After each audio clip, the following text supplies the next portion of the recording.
제가 이번 한 주간 많은 은혜를 받았습니다. 그리고 그 은혜 가운데 오늘 본문의 말씀을 기도하는 중에 여러분들에게 전하게 되었는데, 은혜는 받았는데 제가 제 목이 좀처럼 쉬지는 않아요. 아무리 크게 해도. 근데 목이 싹 가라앉았어요. 앉아서 오늘 기도를 많이 해서 그나마 이렇게 대화가 되는 거예요. 목이 전혀 말할 수 없을 정도로 목이 많이 쉬었었는데, 여러분들은 좀 듣기에 거북스럽지만 저는 개인적으로는 말소리가 나간다는 게 큰 은혜라는 생각을 갖게 됩니다. 여러분, 벽돌을 보시면 압니다. 우리 교회도 지금 옛날 건물이라 빨간 벽돌로 이렇게 지어놨어요. 근데 벽돌이 다 똑같아요. 똑같은 이유가 벽돌 모양의 틀이 있기 때문이에요. 프레임이라고 합니다. 프레임이 있어요. 거기다가 흙을 넣으면 똑같은 벽돌이 나옵니다. 하얀색을 넣으면 하얀색이 나오고 빨간색을 넣으면 빨간색 벽돌이 똑같은 규격에 나와요. 그 틀 프레임에 황토를 넣으면 똑같은 모양과 크기의 황토 벽돌이 나와요. 그 틀에 무엇을 넣느냐에 따라 같은 모양의 동일한 재질이 똑같이 계속 나옵니다. 아주 쉬워요. 새로운 그런 벽돌을 원한다면 어떻게 해야 되냐면 틀을 부수면 돼요. 그 틀을 부수고 새로운 틀을 만들거나 새로운 프레임 기계를 사오면 됩니다. 그러면 다른 벽돌이 만들어질 거예요. 자, 2023년을 맞이하고 있습니다.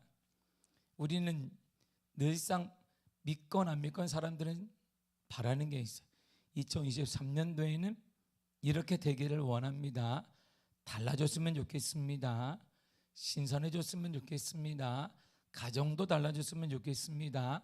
자녀도 이렇게 되면 되겠습니다. 복을 받았으면 좋겠습니다. 이전엔 복을 못 받았는데 복을 많이 받고, 이전엔 안 됐었는데 이제는 잘 됐으면 좋겠습니다. 이런 가득한 삶과 열매를 원해요. 그렇다면 전혀 다른 틀과 프레임이 있어야 돼요.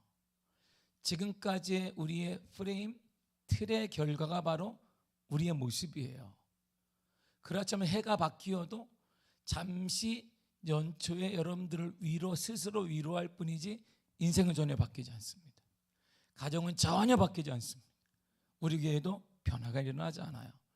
지금까지의 틀, 지금까지의 프레임의 결과가 오늘 우리의 모습이에요. 그러니까 프레임과 틀이 깨지거나 바뀌지 않으면, 새로워지지 않으면 새로운 해가 됐다고 해도 변화될 게 아무것도 없어요. 엄연하게 냉정히 우리는 받아들여야 합니다. 가만히 있으면 뭔가 일어나겠지, 일어나지 않습니다. 뭔가 되지 않겠는가, 되지 않습니다. 더 안 좋아질 겁니다. 이게 경제가 예측하는 거 아니겠습니까? 그러므로 새로운 가정과 인생과 미래를 꿈꾼다면 전혀 다른 프레임이나 전혀 다른 틀을 가져야 돼요. 그래야 인생이 달라져요. 그렇다면 틀을 바꾸면 되는데, 먼저 틀을 바꾸려면 해야 될 일이 하나 있습니다. 예수님을 보면 알아요. 예수님이 40일을 기도하신 후에 공생애를 시작하셨어요. 공생애를 처음으로 시작하시면서 예수님이 걷고 있는데 베드로와 안드레가 있어요. 거기에 공생애를 시작하시는데, 이들은 예수님을 만남으로 인생이 완전히 변화됐어요. 보세요. 예수님을 만남으로 맨날 거기만 잡는 그 틀이 완전히 바뀌었거든요. 사람을 낚는 전혀 다른 질적, 양적 모든 면에 완전히 변화가 일어났습니다. 그런데 그 전에 예수님께서 이들에게 이렇게 말씀하셨어요. 마태복음 4장 19절입니다. 시작. 말씀하시되 나를 따라오라. 내가 너희를 사람을 낚는 어부가 되게 하리라. 자, 보세요. 어부는 어부인데 이제 그런가, 너 이렇게 살지 마. 똑같은 틀에 매여 살지 마라. 너는 이렇게 살 게 아니야. 너는 인생이 완전히 달라질 거야. 이제는 너는 아침에 일어나면 고기 잡는 게 해봐야 갈릴리 호숫가인데 15km, 21km 이게 다예요. 큰 바다가 아니에요. 그냥 중동 지방에서 크니까 바다라고 하는 거지. 호수예요, 호수. 15km, 21km. 거기서 맨날 산 거예요. 고기가 큰 것도 아니에요. 자그마한 손가락만한 그 고기 잡아서 연명 겨우겨우 하는 거예요. 그런데 아침에 일어나면 맨날 일어나서 그거 했는데 이제 그렇게 살지 마. 인생을 그렇게 살면 안 된다. 나를 만났을 인생이 바뀔 거야. 그래서 주님이 그 기회를 주었어요. 이때 그 말씀에 대한 이들의 반응을 보시면 뭐가 필요한지 알아요. 20절 보세요. 시작. 그들이 곧 그물을 버려두고 예수를 따르니라. 딱 보자. 버려두고 갔어요. 근데 조금 예수님이 가시다가 또 같은 직업군을 만났는데 야고보와 요한이에요. 형제를 또 만났어요. 그리고 동일하게 예수님이 그들에게도 나를 따라와라 이렇게 말씀하시니까 이 말씀에 이들이 보인 반응을 보세요. 22절입니다. 시작. 그들이 곧 배와 아버지를 버려두고 예수를 따르니라. 아멘. 이들은 동일하게 배를 버렸습니다. 지금까지 생계의 수단인 도구를 버렸어요. 버려야 새로운 것을 담습니다. 내가 꽉 쥐고 있으면서 내 것을 쥐고 있는데 어떻게 새로운 걸 잡겠습니까? 우리 손에 있는 것을 버려야 새로운 것을 담는 거예요. 우리가 버리지 않은 채 나는 새로워질 거야, 달라질 거야. 천만에 달라지지 않습니다. 해가 바뀐다고 달라지지 않습니다. 해가 바뀌니까 뭔가 가정이 잘 되고 안 됩니다. 그거는 요행을 바라는 것이고 행운의 인생을 맡기는 어리석은 자의 삶이에요. 기존의 틀을 버려야 새로운 것을 담을 수 있는 거예요. 새롭게 살 수가 있는 것입니다. 버려야 합니다. 버려야 돼요. 기존의 행동, 기존의 사고, 기존의 믿음을 버려야 됩니다. 사랑하는 성도 여러분, 작은 헌신을 버리고 큰 헌신을 담아야 되는 것입니다. 성전과 교회를 위해 헌신의 폭을 넓혀야 되는 것입니다. 주와 복음을 위해 이전에 생각할 수 없었던 일을 해봐야 한다 이런 말입니다. 지난주 제가 기도원에서 기도하는데 어떤 한 목사님이 이렇게 말씀하셨어요. 통계를 내보면 압니다. 당신이 섬기는 교회에도 통계를 내보니까 주와 복음을 위해 집과 시간과 물질 등 최선을 다한 헌신한 성도들의 자녀들의 삶의 의미가 다르다는 거예요. 분명히 볼 수 있다는 거예요. 자기가 목회 40년 했는데 이제 정확해 보인다는 거예요. 하나님이 이래서 역사하신다는 게 다르다는 거예요.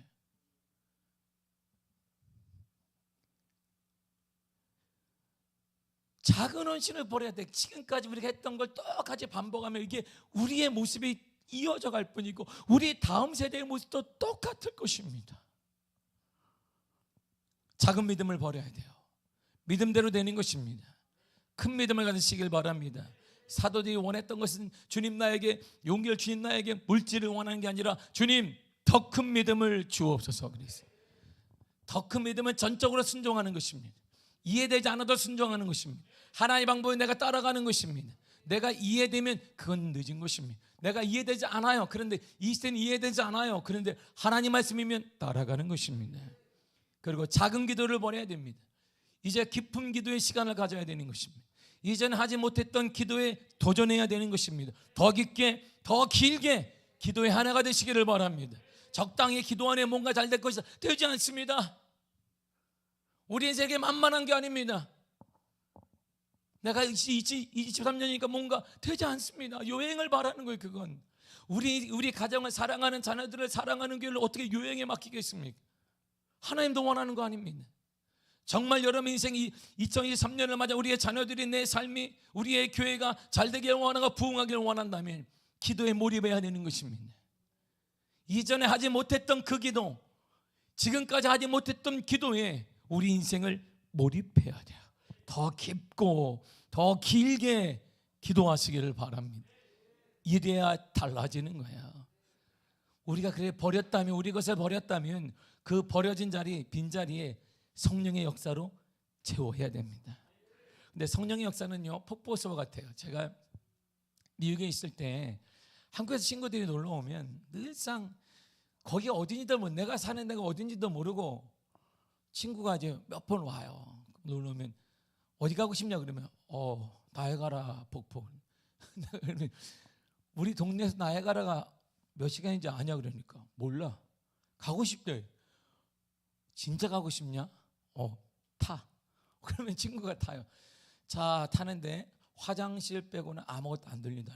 뭐 한국에서 뭐 이게 부산 가는 거 뭐 그러고 타요. 한번 타면 200km, 180km로 쉬지 않고 주유만 하고 36시간 가면 도착해. 36시간을 가면 우리 동네에서 내가 타? 그러면 언제 도착해? 기다려. 내가 그랬잖아. 가만히만 있어. 앉아니 걱정하지 마. 중간에 모텔이 흐름한데 싼 데서 자요. 이렇게 예약을 하고 전화를 해서 막 한 다음에 예, 네, 뭐 명이다. 자. 무슨 호텔이 이러냐? 호텔이잖아. 이름은 따지지 마. 그럼 아침도 줘요. 아침에 거기는 베이글을 주거든요. 아침에. 그러면 사람들이 아침 먹고 이렇게 싸갖고 가도 괜찮고 싸가져 가라는 거예요. 베이글도 막 싸요. 잔뜩. 거기다 잼도 바르고 뭐하러 많이 싸요. 이거 점심이다. 사 먹을 시간이 없어. 그리고 36시간을 가면 나이아가라 폭포에 딱 도착해. 그러니까 도착하면 아침이 돼요. 하루를 걸터서 가니까 이렇게 쫙. 어떠냐 그러면 와, 제가요 10번이 넘게 갔어요. 나이아가라. 미국 사람들이 평생에 한 번도 가기 힘들다는 나이아가라 폭포를 제가 10번 넘게 갔는데 갈 때마다 큰 은혜를 받아요. 저번에 이렇게 얘기해요. 무슨 은혜가 되냐니까. 보면 아는데 정말 큰 은혜를 받는다. 겨울에도 갔어요. 봄에도 갔습니다. 여름에도 갔습니다. 근데 갈 때마다 나이아가라 폭포는 계속 떨어져요. 물이 계속. 어느 때 가도 물이 계속 떨어집니다. 그래도 늘 이 말씀이 저는 가슴에 와닿는 거예요. 제가 나이아가라 폭포에 배를 타고 들어가면 항상 느끼는 말이 와. 사람들은 제가 와 하면 미국 사람들은 막 와 물이 떨어지기 때문에 이런 게 아니에요. 하나님의 사랑을 계속 느껴요. 이 말씀 때문이에요. 야고보 1장 17절을 보겠습니다. 시작. 온갖 좋은 은사와 온전한 선물이 다 위로부터 빛들의 아버지께로 내려오나니 그는 변함도 없으시고 회전하는 그림자도 없으시니라. 아멘. 이 말씀이 계속 하나님 변화가 없어. 계속 떨어져. 변함없이. 세대는 바뀌고 시대는 바뀌고 아마 100년 전에 떨어져 있을 거야. 1000년 전에도 아마 나이아가라 폭포는 떨어져 있을 거야. 내가 죽고 난 다음에도 계속 떨어질 거야. 나이아가라 폭포는. 하나님은 변화가 없어요. 그리고 좋은 것들이 그냥 위로부터 그냥 계속 우리에게 오는 거예요. 이 말씀 때문에 내가 매번 갈 때마다 새로운 거예요. 이야, 하나님은 변화가 없으신 분이야. 하나님은 여전히 나에게 가장 좋은 것, 가장 온전한 선물을 주님이 나에게 내려주시는 분이야. 그분이 바로 성령님이세요. 가장 좋은 선물. 제가 나이아가라 폭포를 지금도 나이아가라 폭포를 생각할 때마다 그런. 지금도 내가 미국에 안 갔지만 떨어지고 있어. 그 나이아가라 폭포. 여전히 가장 좋은 것들이 떨어져요. 하나님은 변화가 없으십니다. 산에는요 여러 가지 물줄기가 있습니다. 그래서 물줄기를 따라 길을 잃어버리면 내려가면 됩니다. 그러는데 작은 물줄기들이 많이 있습니다. 근데 큰 소낙비와 장마 같은 거대한 폭포수가 몰아치면 작은 물줄기들이 싹 없어져요. 그리고 큰 강과 같은 큰 물이 확 하나가 생기게 됩니다. 완전히 다르고 완전히 새롭고 크고 새로운 물줄기가 딱 생겨요. 왜? 누가 오시면 강한 위로부터 강한 비, 위로부터 강한 역사가 내리치면 자잘한 문제가 아니라 큰 강이 생긴단 말이에요. 성령이 오시면 이런 일이 일어나는 거예요. 성령이 오시면 우리 가운데 오시면 자잘한 문제가 다 해결되어지고 큰 은혜의 강줄기가 생겨나게 되는 것입니다. 이처럼 새로운 역사, 새로운 틀이 깨지려면 버려야 돼요. 여러분의 사고의 틀, 헌신과 기도와 모든 것들을 버려야 합니다. 여러분들이 마음속에 있는 것들을 다 버려야 돼요. 헌신을, 작은 헌신, 작은 믿음, 작은 기도를 버리고 그리고 그 속에 내 비워진 그 자리에 성령의 은혜로 채워야 된단 말입니다. 그럼 우리 가운데 놀라운 역사가 있어요. 그래서 성령은 우리에게 성경은 계속 구할 것을 얘기하는 거예요. 뭘 구해요? 성령의 은혜를 구하고 하나님의 은혜를 구해야 되는 것입니다. 분명 하나님은 저와 여러분들의 온전한 계획이 있습니다. 2023년도 하나님의 계획과 역사와 선물이 분명히 있습니다. 이렇게 말해요. 요한에서 2장 27절에 시작. 너희는 주께 받은 바 기름 부음이 너희 안에 거하나니 아무도 너희를 가르칠 필요가 없고 오직 그의 기름 부음이 모든 것을 너희에게 가르치며 또 참되고 거짓이 없으니 너희를 가르치신 그대로 주 안에 거하라. 아멘. 우리를 가르쳐 주세요. 성령이 오셔서 기름 부음이라는 거 머리에 두면 쭉 내려오는 거잖아요. 위로부터 쭉 이제 성령이 오시면 우리를 가르치세요. 어려운 가운데 길이 있음을 가르치고 소망이 있음을 가르쳐 주시고 우리가 문제 해결의 길을 가르쳐 주시는 것입니다. 다윗이 범죄한 후에 다윗이 가장 두려워했던 게 있습니다. 아, 징벌을 받겠구나. 그게 아니에요. 당연히 받을 거예요. 다윗은 그걸 당연한 것을 받았습니다. 다윗이 밧세바를 취한 죄를 범한 다음에 우리아를 죽였잖아요. 그걸 무마하기 위해서. 그는 징벌을 두려워한 게 아니에요. 자신의 범죄 때문에 가장 두려웠던 게 하나 있습니다. 다른 사람의 원수가 나를 쫓는 거, 그거 두려워한 거 아닙니다. 해를 받는 거, 그거 두려워한 게 아니에요. 죄악 가운데 죄짓고 그가 가장 두려워했던 것은 이것이에요. 시편 51편 11절에 보시면 다윗이 범죄한 후에 이런 고백을 합니다. 시작. 나를 주 앞에서 쫓아내지 마시며 주의 성령을 내게서 거두지 마소서. 아멘. 이게 가장 두려워했어요. 주님, 죄 때문에 주의 성령을 저에게 거두지 말아 주옵소서. 우리가 찬양하잖아요. 찬양하죠. 주의 성령을 거두지 마옵소서. 그 구원의 기쁨 다시 회복시키시고 변치 않는 마음 내 안에 주소서. 다윗이 두려워했던 건 징벌이 아니에요. 그는 당연히 징벌받을 것을 알았습니다. 죄를 범했으니까. 그러나 성령이 떠나는 걸 가장 두려워했어요. 왜 그가 성령이 떠나는 걸 두려워했을까요? 바로 성령은 이런 분이기 때문이에요. 요한복음 6장 63절에 시작. 살리는 것은 영이니 육은 무익하니라. 성령은 하나님의 영이신데 그분은 살리시는 영이에요. 성령이 오시면 살아납니다. 성령이 거두어지면 떠나시면 살아날 기회가 없는 거예요. 힘들고 불쌍하고 죄짓고 어두운 이 시대에서 성령의 역사가 없다면 살아날 기회조차 잡아보지 못하는 것입니다. 그러나 어둡고 힘든 시대를 할지라도 성령이 오시면 성령의 역사로 우리가 가득 채워지면 우리는 반드시 살아납니다. 가정은 회복될 것입니다. 직장과 사업장은 활성화될 것입니다. 일어나게 될 것입니다. 완전히 막혔던 것이 열려지게 될 것입니다. 교회는 부흥될 것입니다. 반드시 부흥될 것입니다. 그러므로 살기 위해, 전혀 다른 인생을 살기 위해, 열매 있는 인생을 살기를 원한다면 지금까지 있었던 프레임을 버려야 돼요. 여러분의 틀을 버려야 합니다. 믿음 없이 눈치 보면서 이 정도면 되겠자고 적당히 생각하면서 사람들에게 인정받으려고 하는 작은 틀, 그 프레임을 버려야 합니다. 올해는 버리시기를 바랍니다. 지금까지 온전한 헌신, 온전한 드림에 대해 알기만 했지 해본 적도 없고 드림한 적 있는 그 프레임을 버려야 돼요. 그리고 성령을 구해야 하는 것입니다. 성령 우리를 살리십니다. 그러므로 구해야 됩니다. 여러분, 우리 기도의 하나가 되시길 바랍니다. 성령의 은혜를 구해야 돼요. 아무리 하나님 우리를 향한 계획과 엄청난 은혜가 있다 할지라도 구하지 않으면 역사가 일어나지 않는 것입니다. 하나님은 우리를 살리고자 하는 계획이 분명히 있어요. 그건 맞습니다. 에스겔 36장 38절에 주님이 이렇게 말씀하셨어요. 시작. 제사드릴 양 때 곧 예루살렘이 정한 절기에 양무리 같이 황폐한 성읍을 사람의 때로 채우리라. 아멘. 황폐해졌어요. 아무도 살지 않는 것이 황폐해졌습니다. 그런데 하나님이 걱정하지 말아라.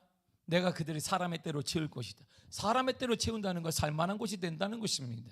먹고 살만하고 키울 만한 양도 소도 키울 만한 하나님의 모든 것을 다 조건이 충족된 아름다운 것으로 하나님이 채워주시겠다는 것, 변화시켜 줄 것이다. 그러나 그러한 계획이 하나님께 있다 할지라도 하나님 우리에게 그럼에도 원하는 게 있습니다. 하나님이 2023년도에 우리에게 황폐한 성읍 같은 이 땅을 살아가면서 하나님의 풍성함, 하나님의 인도, 하나님의 역사, 하나님의 은혜가 가득하게 만들어 주실 것입니다. 그러나 그렇다 할지라도 우리가 해야 될 일이 있어요. 에스겔 36장 37절입니다. 시작. 주 여호와께서 이같이 말씀하셨느니라. 그래도 이스라엘 족속이 이같이 자기들에게 이루어지기를 내게 구하여야 할지라. 아멘. 내가 이런 계획이 있다 할지라도 뭐하라? 구하라, 이런 말입니다. 기도하라는 것입니다. 올 한해 기도의 한 해가 되시기를 바랍니다. 더 깊게 기도하시고 더 많이 기도하시고 더 길게 기도하셔서 하나님 우리를 향한 엄청난 계획을 받아 누리는 여러분들이 되시길 바랍니다. 이전에 경험하지 못했던, 이전에 누리지 못한 하나님의 역사, 하나님의 은혜가 여러분의 삶 가운데 나타나기를 축복합니다. 출애굽한 후에 이스라엘에 폭동이 하나 일어났어요. 출애굽에서 얼마나 감사해요? 주와 같이 길 간 홍해 바다가 막 갈라져. 이야, 먹을 것이 없는 우리가 하나님 만나는 막 매일 아침마다 주세요. 달 먹기가 꿀 같고, 표현이 꿀 같은 맛있는 음식을 주님이 주시는. 이야, 맛있다. 배도 부르고. 근데 그거를 매일 우리가 저장할 필요가 없어요. 아침마다 계속 만나가 내리는 거예요. 얼마나 좋아요. 정말 행복했어요. 그런데 폭동이 일기 시작했어요. 갑자기 이스라엘 백성들이 우리가 만나만 먹냐? 이집트에서 뭐 먹었지? 김씨 우리 뭐 먹었어 하니까 고기 먹었잖아. 고기. 이빨을 만나는 이빨이 안 쑤셔져. 이렇게 고기도 먹고 이빨도 쑤셔가면서 이렇게 해야 되는데 소화가 너무 잘 돼. 뭐 이렇게 힘이 없어. 고기를 먹어야 힘이 나는데 처음에 이게 재미로 얘기했던 게 실전적이 계속 사람들이 얘기하고 거짓면서 화가 나는 거야. 야, 돌아가자. 우리는 거기서 노예로 살았지만 만나뿐만 아니라 부추도 먹고 메론도 먹고 힘 있는 마늘도 먹고 고기도 주었는데 이거 고기가 하나도 없지 않냐? 우리를 하나님이 굶어 죽일 생각이요, 다이어트 하는 것도 아닌데 사막 생활이 얼마나 힘든데 매번 돌아다니는데 하나님이 우리에게 고기를 안 준다. 이게 돌아가는 게 낫겠다. 그래서 이스라엘 백성들이 모세를 향해 고기를 달라. 네가 지도자 아니냐? 우리를 인도했으니까 고기를 줘야 될 거 아니냐? 폭동이 일어났습니다. 이러한 무례한 태도를 모세가 발견한 후에 그 이스라엘에 모세가 취한 태도가 있습니다. 먼저 13절을 읽겠습니다. 시작. 이 모든 백성에게 줄 고기를 내가 어디서 얻으리까? 아멘. 하나님 이 모든 백성의 고기를 달라 그럽니다. 내가 어떻게 고기를 주겠습니까? 그가 이렇게 그러면서 그가 하나님 앞에 다시 한마디를 이렇게 던져요. 15절을 보겠습니다. 시작.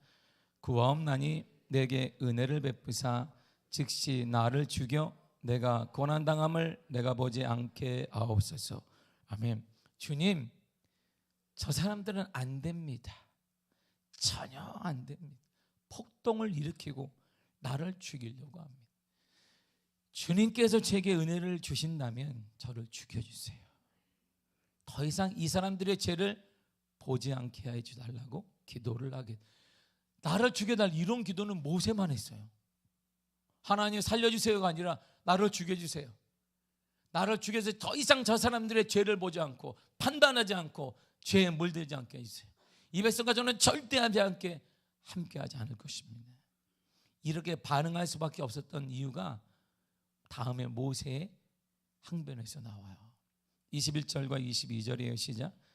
모세가 이르되 나와 함께 있는 이 백성의 보행자가 60만 명이온데 주의 말씀이 한 달 동안 고기를 주어 먹게 하겠다 하시오니 그들을 위하여 양떼와 소떼를 잡은들 조카오며 바다의 모든 고기를 모은들 조카오리이까. 아멘. 하나님, 장정만 60만 명입니다. 남자만 60만 명이고 어린애 노인네 빼고 60만 명입니다. 그러면 애들 여자들 치면 200만 명은 됩니다. 아니 이들을 어떻게 고기를 먹이겠습니까? 양떼와 소떼를 떼를 잡아도 안 되고 바다의 모든 고기를 잡아와도 불가능합니다. 이들의 먹성이 얼마나 좋은지 아시지요? 도대체 불가능합니다. 근데 이에 대해서 하나님이 모세를 향해 이렇게 말씀하세요. 23절입니다. 시작. 여호와께서 모세에게 이르시되 여호와의 손이 짧으냐. 아멘. 모세는 이스라엘의 불평과 무리함 앞에 자신의 프레임을 딱 댄 거예요. 자신의 틀로 딱 보내. 불가능해. 절대 불가능해. 자신의 인생의 틀, 인생의 프레임으로 딱 보니까 그건 불가능한 거예요. 지금 사막이에요. 농사도 짓지 않습니다. 그리고 지금 고기를 파는 것도 없어요. 사막 가운데 누가 팔겠어요? 지금도 성지순례를 가게 되면 이 홍해 이스라엘 백성들이 갔던 길을 먼저 가요. 이집트에 들려서 우리도 거기에 갈 거예요. 들려서 우리는 차로 갑니다. 이렇게 이들이 40년 동안 걷던 길을 가는데 거기에 아무도 없습니다. 가끔 낙타가 앉아 있어요. 그 낙타가 뭐 이렇게 먹고 있어요. 쟤 뭐 먹나 그러니까 선인장의 가시가 큽니다. 선인장의 가시를 얘가 툭 부르면 여기서 물이 조금 나와요. 그걸 계속 씹어 먹는 거예요. 그래서 보면 얘가 막 이렇게 하고 있어요. 이게 유일한 거예요. 그게 아무것도 없습니다. 동네도 없습니다. 고기 파는 데도 없습니다. 모세가 살아온 인생의 경험으로 보면 모세는 40년간 뭘 했어요? 목동 생활을 했습니다. 목동의 경험으로 보건대 그건 불가능한 거예요. 자신의 인생의 경험, 인생의 틀려 볼 때 60만 명, 200만 명의 백성들이 먹을 수 있는 고기는 없습니다. 절대 없는 거예요. 본 적도 없고 들어본 적도 없는 것입니다. 그러니까 안 되는 거예요. 그럴 바에 나를 죽여달라는 것입니다. 도대체 불가능한 길을 그들이 원하고 있습니다. 하나님 나를 죽여주십시오. 자신의 프레임으로 보니까 이거는 가능성이 하나도 없는 거예요. 그럴 바에는 내가 죽는 게 더 빠르다고 생각한 것입니다. 지금 우리를 보세요. 그 문제는 도저히 해결되지 않는다고 우리는 결론을 내렸습니다. 왜요? 자신이 지금까지 살아왔던 인생의 틀, 인생의 프레임으로 보게 되면 이겨낼 수도 없고 일어난 적도 없고 해결되지 않는다는 것이, 그 문제는 해결이 안 되는 거. 왜? 내가 살아보니까, 나보다 인생을 살았던 사람을 보니까, 나보다 사업을 했던 사람들을 보니까, 내 앞에 있는 사람들을 보니, 내 주위 사람들을 보니 이건 불가능한 것입니다. 그러니까 불가능한 거예요. 내 틀, 내 프레임으로 보면 그건 불가능한 거예요. 그건 안 되는 거예요. 더 어려워지는 것이에요. 나라도 얘기해요. 정치도 얘기합니다. 경제인들도 얘기해요. 세계 경제학자들도 다 얘기합니다. 더 어려워질 것이다.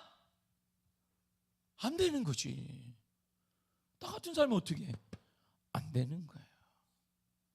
그래서 적지 않은 사람들이 이 어두운 시대 속에 스스로 목숨을 끊을까를 고민하고 있습니다. 통계를 일부러 내지 않는 게 하나 있습니다. 작은 소기업을, 우리가 말하는 가게를 하는 분들은 통계를 일부러 안 내요. 극단적인 행동을 취한 분이 상당히 많습니다. 왜요? 안 되는 거예요. 소망이 없는 거예요. 그렇지 않으면, 이런 힘도 없으면, 용기도 없으면 아무것도 하지 않은 채 아무 저항도 노력도 해보지 않다고 무기력한 인생을 그냥 살아가는 거예요. 그냥 언젠가 좋아지겠지, 언젠가 나아지지 않을까, 언젠가 괜찮아지겠지. 언젠가 괜찮아진 적이 없습니다. 절대 일어나지 않습니다. 2023년이 되었어도 우리의 프레임, 우리의 틀이 깨어지지 않으면 전혀 새로운 일, 여러분이 기대하는 일, 주님의 역사는 일어나지 않습니다. 그러나 우리의 프레임이 아니라 하나님의 프레임으로 보면 인생은 달라지는 거예요. 하나님은 그래서 모세의 프레임으로 묻는 게 아닙니다. 하나님의 틀, 하나님의 눈, 하나님의 프레임으로 모세에게 묻는 거예요. 모세야, 내 손이 짧아졌느냐? 모세야, 미아교회 성도 여러분, 하나님이 2023년도에는 하나님의 손이 짧으냐? 하나님의 역사하지 않느냐? 하나님이 살아계시지 않느냐? 우리에게 묻는 거예요. 그러나 우리 안에는 계속, 교회 안에도 이런 자들이 많아요. 그래서 복을 받지 못하는 거예요. 잠언서 17장 20절을 쉬운 성경으로 읽겠습니다. 시작. 마음이 삐뚤어진 사람은 형통하지 못하고 그 혀로 남을 해치는 말을 하는 자는 재앙에 빠진다. 아멘. 교회 안에 있으면서 하나님의 역사를 비웃는 사람이 있어요. 지식인인 척하고 하나님을 많이 안다는 척하며 도덕적인 척하지만 위로부터의 성령의 역사를 비꼬아 말하는 사람이 많습니다. 교회 안에 많아요. 얌전한 척하면서 교회의 생명이 하나님의 프레임, 하나님의 틀에 대해 무지한 거야 저거. 이렇게 판단하는 사람이 교회 안에 많습니다. 자신의 지식이 최고인 줄 아는 그런 사람들이 있어요. 그거는 무식한 거라고 말하기도 합니다. 오늘날 그렇게 말하면 안 되지. 이렇게 말하는 교회 안의 사람들이 많아요. 그래서 마음이 삐뚤어진 사람은 형통하지 않아. 예수님 안에 거한다고 말하지만 그 믿음으로 믿지 않는 사람은 복을 받지 못한다라고 성경이 정확히 말해주고 있는 것입니다. 바로 그런 사람의 마음이 삐뚤어진 사람이에요. 이런 사람이 형통하지 못합니다. 복을 받지 못할 것입니다. 하나님의 역사의 결과를 보세요. 자신의 프레임으로는 불가능해요. 모세가 너무 자기 살아온 인생 왕족 생활도 했고 목동 생활을 했어요. 거기서 목동 생활을 했어요. 근데 목동 생활한 거기에는 소망이 없어요. 200만 명이 도저히 먹을 수 없습니다.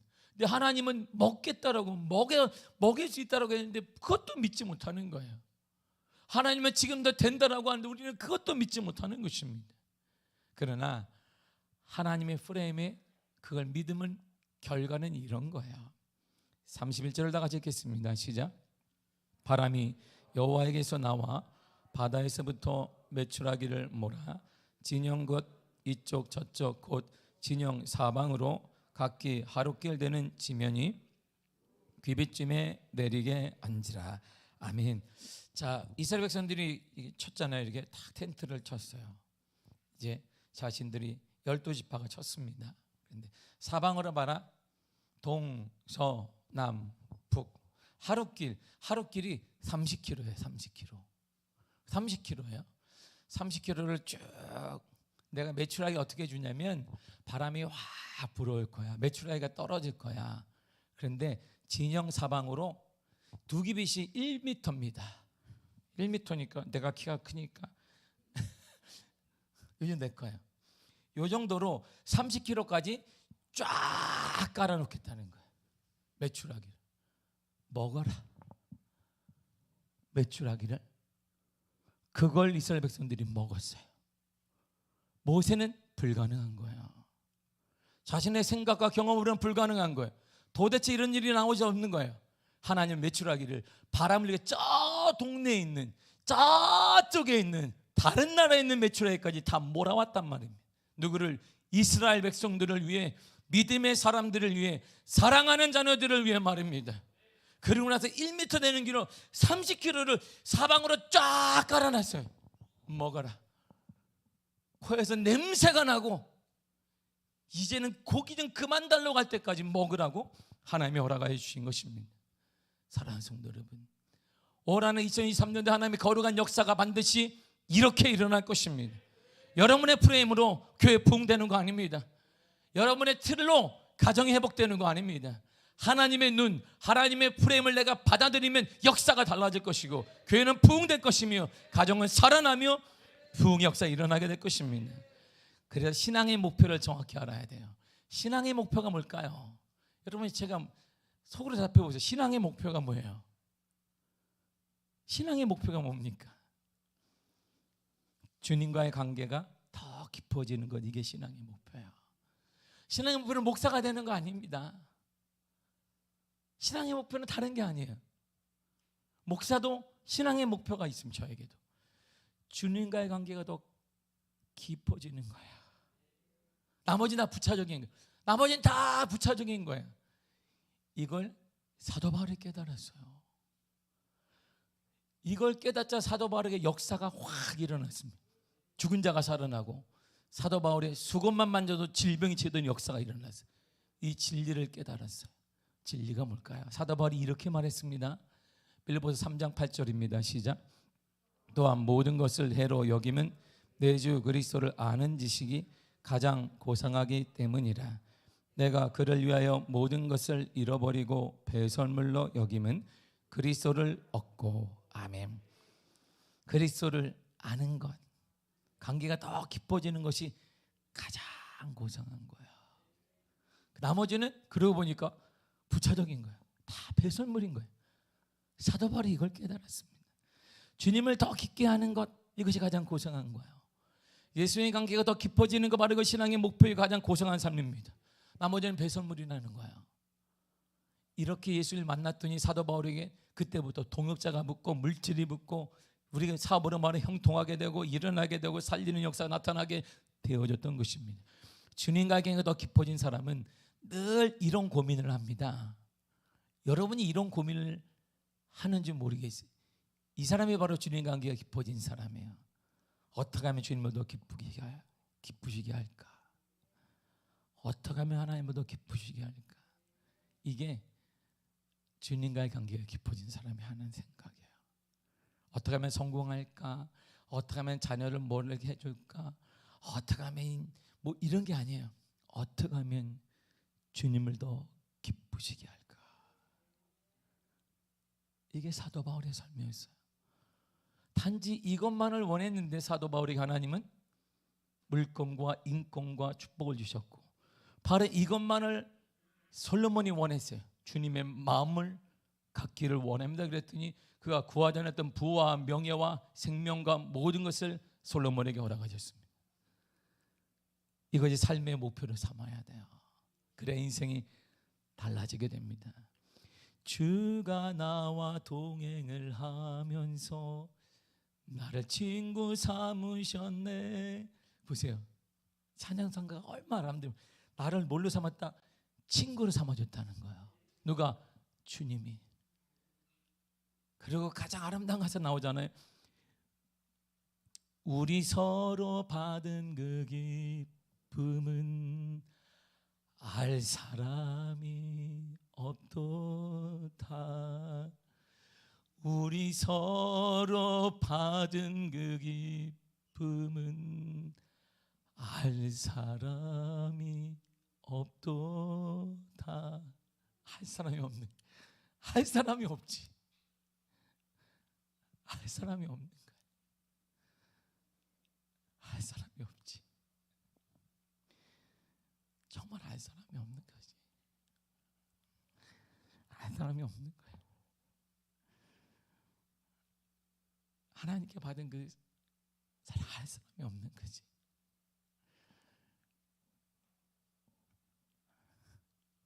알 사람이 없어요.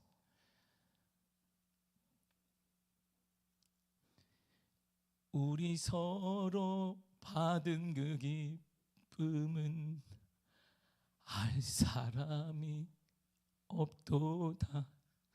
할 사람이 없는 거야. 정말 할 사람이 없는 것이 아무도 몰라도 되는 거지. 내가 하나님께 받은 그 사람.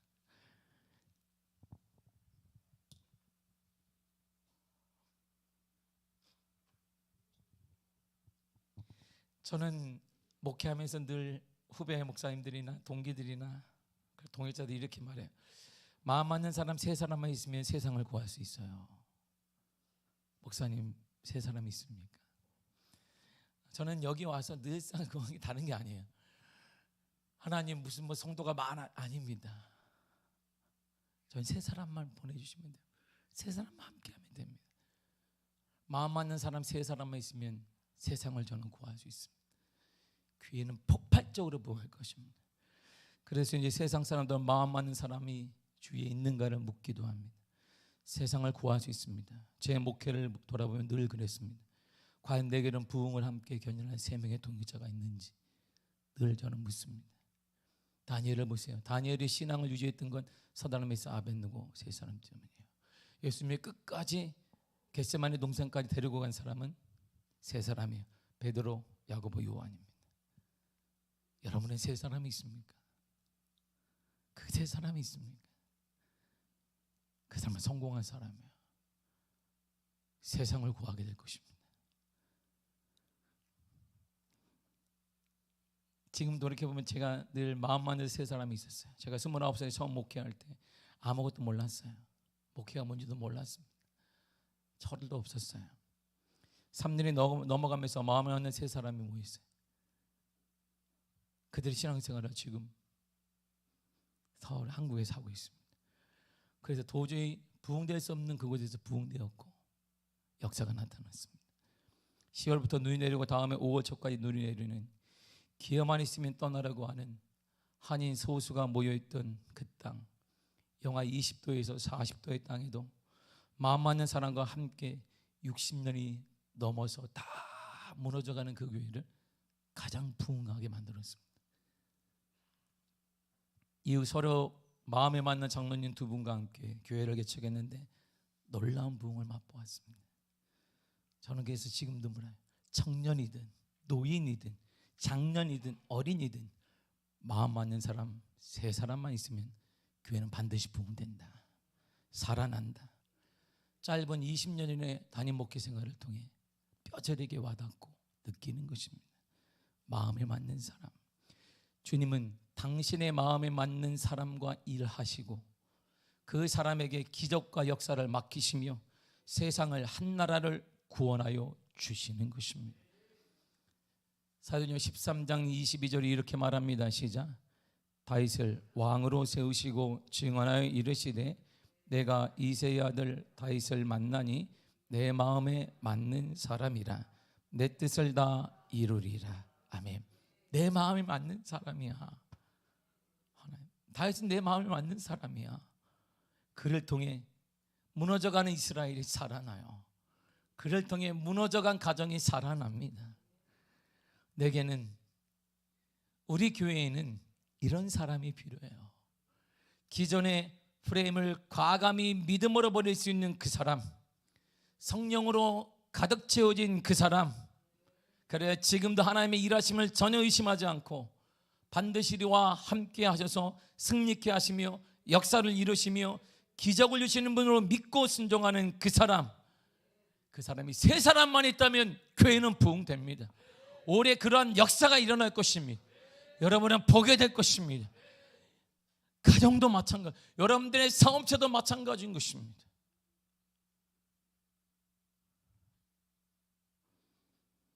여러분이 그 사람이 되시기를 바랍니다.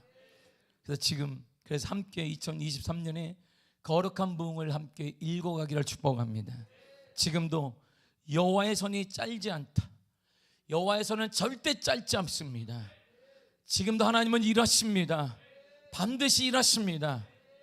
그 믿음으로 가정을 회복시키고 다음 세대를 살려내며 이전에 경험하지 못했던 교회 부흥의 역사가 그런 사람들을 통해 나타나게 될 것이고 가정은 치유될 것입니다. 하나님이 함께 도와주실 것입니다. 다 같이 통성으로 기도하겠습니다. 하나님,